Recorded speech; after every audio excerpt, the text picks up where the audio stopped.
bentornati a EU-Factor, il nostro viaggio attraverso l'Europa trasformata dalle politiche europee. Ci troviamo letteralmente con un piede in Italia e uno in Slovenia. Qui siamo a Gorizia, in piazza della Transalpina, ma ci basta compiere 2 passi e attraversare quello che un tempo era il confine fino al 2004 per ritrovarci in piazza Europa a Nova Gorica. 2 comuni di 2 paesi membri diversi che assieme a un altro comune sloveno, quello di Šempeter-Vertojba, hanno deciso di unire le forze per realizzare i loro progetti europei insieme, permettendoci di raccontarvi una storia di coesione unica nel suo genere. Oppure no?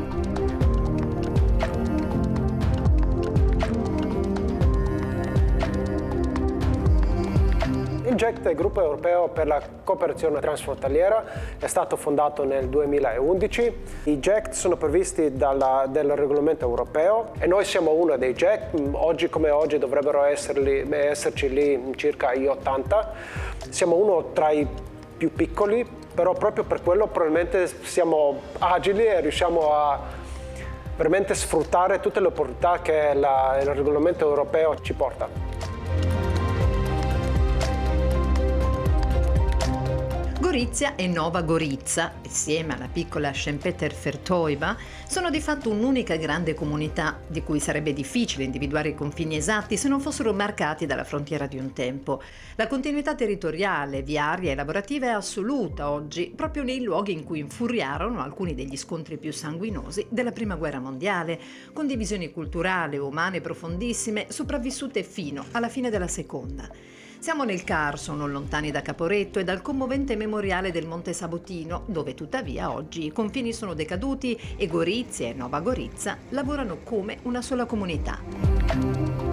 Attraverso i cosiddetti ITI o investimenti territoriali integrati, i 3 piccoli comuni transfrontalieri hanno catturato ingenti risorse europee per realizzare progetti comuni. Sono i 2 progetti, uno è Socia Isonzo, cioè il nostro fiume che rappresenta il nostro territorio, e l'altro è Salute e Zdravstvo. Il primo, Socia Isonzo, è più targetato verso la creazione di un'unica rete delle piste ciclabili che collega il nostro territorio, che abbraccia i 3 comuni, e l'altro è Salute e Zdravstvo, è targetato più verso la salute.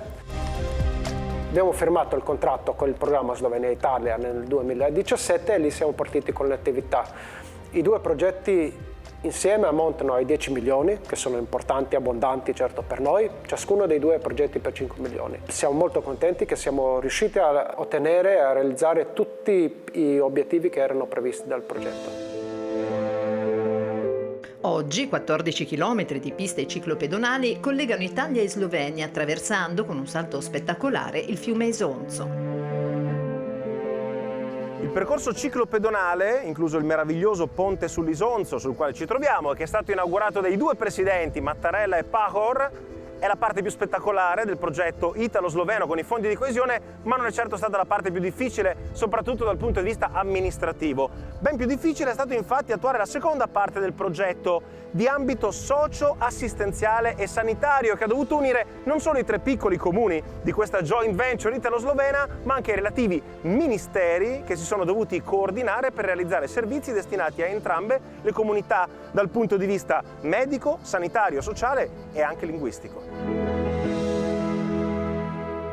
Nel progetto Salute e Zdravstvo abbiamo 5 sottoprogetti: salute mentale, gravidanza fisiologica, servizi sociali, CUP transfrontaliero e autismo. Uno dei risultati per me più importanti è proprio quello lì, che abbiamo impostato un modo di lavorare insieme congiuntamente su questa materia, che comunque è molto importante anche dal punto di vista delle politiche europee. Non meno importante è stata l'introduzione in Slovenia del cosiddetto budget di salute, che vede confluire al suo interno fondi di ambito sociale e sanitario per rispondere rapidamente a esigenze specifiche trasversali legate al benessere degli 80.000 abitanti della zona. Il ponte progettuale tra Gorizia e Nova Gorica collega città vicine geograficamente ma lontanissime dal punto di vista storico. Sul fronte italiano si trova infatti una città con oltre 1000 anni di storia, il cui nome compare per la prima volta sulle cronache nell'anno 1001. Su quello sloveno sorge invece una città progettata e costruita dal nulla pochi decenni fa. È nata 75 anni fa, il 16 giugno abbiamo celebrato il 75esimo compleanno della posa della prima pietra secondo i progetti di Edvard Raunikar, un noto architetto sloveno che dopo la guerra ha disegnato un po' Nova Gorica, ha posto le fondamenta di dove poi è nata questa nostra città. Abbiamo trovato un comune accordo con le municipalità che sono nostri gemelli da questa parte e dall'altra parte del confine e stiamo cercando di valorizzare quello che ci rende unici. Nova Gorica è nota come una città molto verde e stiamo lavorando per lo più su di questo insieme a Szentpéter-Vertojba e anche insieme a Gorizia. Perciò vogliamo fare sì che da questa e dalla parte italiana del confine il numero maggiore di comuni sia coinvolto, perché sappiamo che un turista che viene qui per una settimana può andare a Venezia in un'ora o a Ljubljana in un'ora, così che cercheremo di far percepire ai turisti, a quelli che vengono da più lontano, che cosa abbiamo da offrire.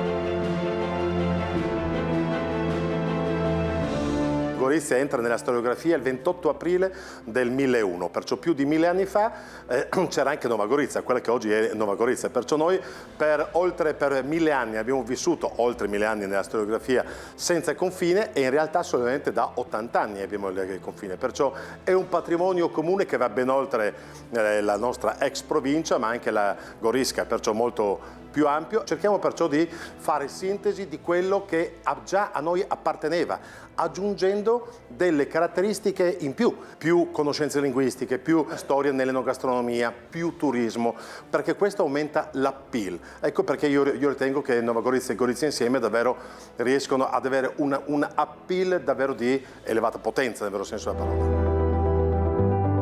Il prossimo passo congiunto che Gorizia e Nova Gorica compieranno insieme sarà ancora più grande. Nel 2025 infatti le due città condivideranno il ruolo di capitale europea della cultura, ottenendo per la prima volta un'assegnazione congiunta di questo titolo tra città di due diversi Paesi membri dell'Unione Europea.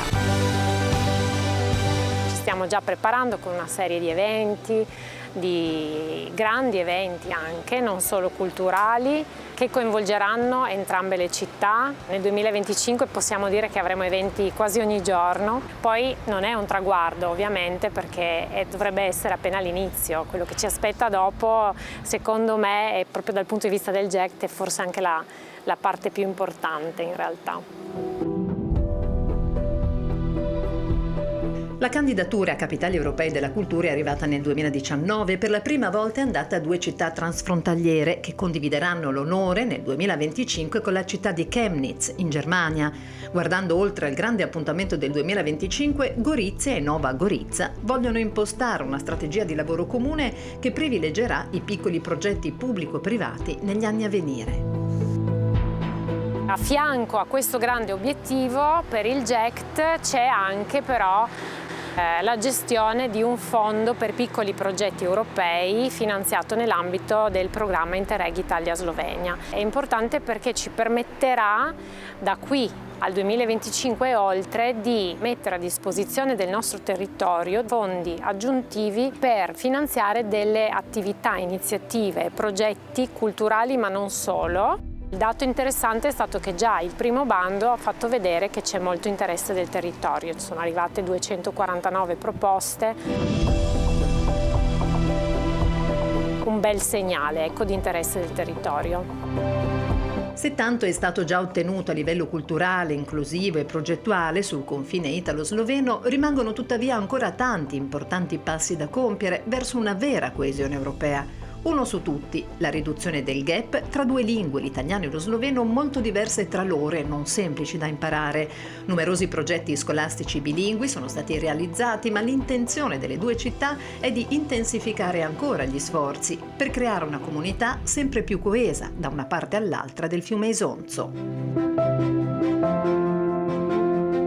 Quello quello che io credo che ci ha fatto vincere questa candidatura è il confine, il concetto di un conurbazione comune di due città che si sono fuse in una città unica, che il confine non esiste più, fare in modo che non esista più neanche nelle teste e far sì che, anche se abbiamo avuto una storia burrascosa negli ultimi 100 anni, possiamo trovarci insieme, possiamo andare avanti, e quello che è la cosa più importante che io voglio che esca da questa capitale europea della cultura è la formazione di giovani professionisti che poi vadano avanti in questi progetti comuni e che valorizzino veramente quello che abbiamo da offrire. Non siamo dello stesso colore politico, ma questo progetto per me, io ne sono certo, è apolitico. Vogliamo lavorare tutti insieme per il bene di questo territorio. Dico una cosa che dice sempre il mio omonimo di Gorizia: mal che vada sarà un trionfo. Quando ero bimbo io, quando si andava oltre il confine si diceva vado in Jugoslavia e poi lo si declinava, vado in Slovenia e poi lo si declinava.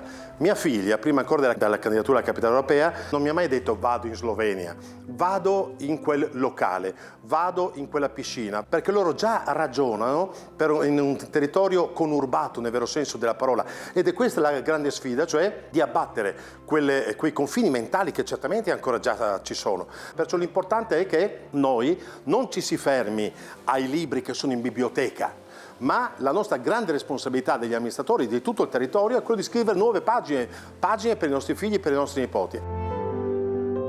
Perciò una città vivace da ogni punto di vista. Ecco come immagino Gorizia e Nova Gorizia per il 2035 e il 2045. Facendo visita a questi luoghi il braccialetto è d'obbligo. Go, come Gorizia e Nova Gorizia, e borderless, cioè senza confini. Quelli stanno sparendo in una terra che oggi si abbraccia da una parte all'altra del confine, dal meraviglioso monastero di Castagnovizza, dove tra le altre cose riposa la figlia di Maria Antonietta, fino al castello di Gorizia, al Carso e al corso del fiume Isonzo, che rappresenta l'unica divisione fisica tra due terre che si incontrano. La nostra storia di coesione termina qui, ma il viaggio di Eufactor continua.